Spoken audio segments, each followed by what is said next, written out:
বিশ্বকাপের ফাইনাল হারের পর কোটি ফুটবল ভক্তের বুক ভেঙে চুরমার হয়ে গেল লিওনেল মেসির কান্না দেখে। স্পেনের কাছে 1-0 গোলে ট্রফি হারানোর পর মাঝ মাঠেই 2 হাত মুখে ঢেকে কান্নায় ভেঙে পড়েন এই ফুটবল জাদুকর। নিজের শেষ বিশ্বকাপটা এভাবে ট্র্যাজেডি দিয়ে শেষ হবে তা হয়তো মেসি নিজেই ভাবেননি। তবে এই চরম দুঃখের মুহূর্তে মেসির পাশে দাঁড়িয়েছেন তার পরম বন্ধু এবং football superstar Neymar junior. Match শেষ হতেই সামাজিক যোগাযোগ মাধ্যমে সরাসরি লাইভে আসেন নেইমার। লাইভে মেসির সেই কান্না দৃশ্য দেখে আবেগ ধরে রাখতে পারেননি নেইমারও। অত্যন্ত আবেগঘন কণ্ঠে নেইমার তার বন্ধুকে সান্ত্বনা দিয়ে বলেন, কাঁদো না বন্ধু, তুমি ফুটবলকে যা দিয়েছ তা কেউ কখনো কেড়ে নিতে পারবে না।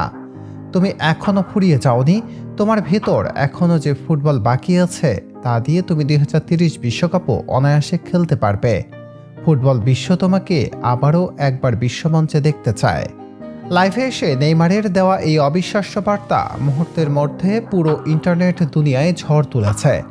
আর্জেন্টিনা ও বার্সেলোনা সতীর্থদের এই গভীর বন্ধুত্ব আর মেসির প্রতি নেইমারের এই অকৃত্রিম ভালোবাসা দেখে আবেগে ভাসছেন কোটি কোটি ফুটবল অনুরাগী। নেইমার লাইভে আরও যোগ করেছেন, ফুটবল হয়তো আজ আর্জেন্টিনার সাথে অবিচার করেছে, কিন্তু মেসির মতো কিংবদন্তি বিদায় এভাবে কাঁদিয়ে হতে পারে না। 2030 সালে শতবর্ষী বিশ্বকাপে মেসিকে আবারও মাঠে দেখার এই দাবি এখন শুধু নেইমারের একার নয়, বরং পুরো ফুটবল বিশ্বের।